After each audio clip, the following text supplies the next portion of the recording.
বিশ্ব যখন যুদ্ধে বিভোর, তখনই বাংলাদেশের একজন নাগরিক হিসাবে আমার প্রশ্ন, প্রতিবেশী দেশগুলো যদি বাংলাদেশে আক্রমণ করে, তাহলে বাংলাদেশের কি হবে? আমরা কিভাবে এটা ডিফেন্স করব? আমাদের কি ডিফেন্স ব্যবস্থা আছে? বাংলাদেশ কি পারবে উন্নত দেশের মতো সরঞ্জাম নিজে তৈরি করতে? বা কতটুকুই বা আছে? যদি বলি কি কি বাংলাদেশ তৈরি করতে পারে বা তৈরি করছে, এক নজরে দেখা যাক। বুলেট প্রুফ মেডিকেল, সাজুয়া যান, রাইফেল, এসএমজি গুলি, ড্রোন, এটাও পরীক্ষা নিরীক্ষা চলছে, এখনো কমপ্লিট হয়নি। মেরিন ভেসেল, নৌ টহল জাহাজ। আবার যা এখনো হয় না কিন্তু ভবিষ্যতে হতে পারে তেমন কিছু, যেমন অ্যাডভান্স ফাইটার জেট, যেমন রাফাল বা J-20, সফটওয়্যার ভিত্তিক সাইবার প্রতিরক্ষা সিস্টেম, স্যাটেলাইট নির্ভর নজরদারি ও মিসাইল গাইডেন্স সিস্টেম। এগুলো ভবিষ্যতে বাংলাদেশে তৈরি করতে পারে যদি সঠিক গাইডলাইন মানে আগায় গভর্নমেন্টের সঠিক পরিকল্পনা থাকে।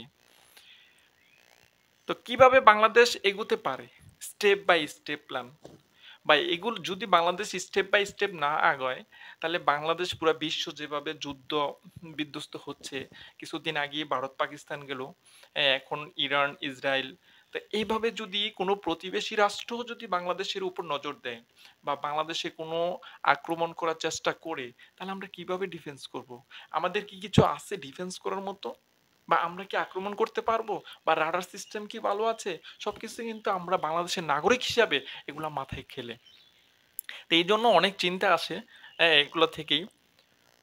যদি কিভাবে বাংলাদেশ এগোতে পারে স্টেপ বাই স্টেপ যদি কিছু প্ল্যান করে, তাহলে কেমন হতে পারে? নিজস্ব মিলিটারি টেকনোলজি ইনস্টিটিউট গঠন করতে হবে। উন্নত দেশগুলোর সাথে টেকনোলজি ট্রান্সফার এগ্রিমেন্ট করতে হবে। প্রাইভেট ডিফেন্স ইন্ডাস্ট্রি গড়ে তোলা এবং ইনসেনটিভ দেওয়া। এআই, রোবোটিক, সাইবার সিকিউরিটিতে বিশেষ প্রশিক্ষণ শুরু। এআই কিন্তু এখন বিশ্বের খুবই গুরুত্বপূর্ণ একটি টুলস। এআই, রোবোটিক্স, সাইবার সিকিউরিটিতে বিশেষ প্রশিক্ষণ শুরু করতে হবে। দীর্ঘমেয়াদী প্রতিরক্ষা বাজেট পরিকল্পনা গ্রহণ করতে হবে। আপনি যদি আরো সংক্ষেপে বলতে যান, দুই একটা পয়েন্টের ভিতরে বলতে যান, তাহলে সর্বপ্রথমেই আসবে দীর্ঘমেয়াদী পরিকল্পনা নিতে হবে। দেখেন এখন 2025 সাল, যদি 40 সালে টার্গেট নেন, 15 বছরের একটা টার্গেট নেন, দীর্ঘমেয়াদী একটা পরিকল্পনা নিতে হবে। এবং আমাদের দেশের যে বিজ্ঞান ও প্রযুক্তি শিক্ষা বিনিয়োগ করতে হবে প্রচুর পরিমাণে, বিজ্ঞান ও প্রযুক্তি বিশ্ববিদ্যালয়গুলোতে, এবং বিদেশি অংশীদারিত্ব বুদ্ধিমত্তার সঙ্গে ব্যবহার করতে হবে, এবং ধাপে ধাপে দেশীয় সক্ষমতা গড়ে তুলতে হবে। কারণ দেশীয় সক্ষমতা যদি আপনি গড়ে নাই তুলেন, তাহলে জীবনে তো আমাদের নিজস্ব তৈরি কিছু হবে না। বিদেশ থেকে কতক্ষণ কিনা যায় ভাইয়া? আপনাদেরকে অবশ্যই চিন্তা করতে হবে যে নিজস্ব উদ্যোগ হতে হবে, নিজের তৈরি জিনিস থাকতেই হবে। Thank you so much.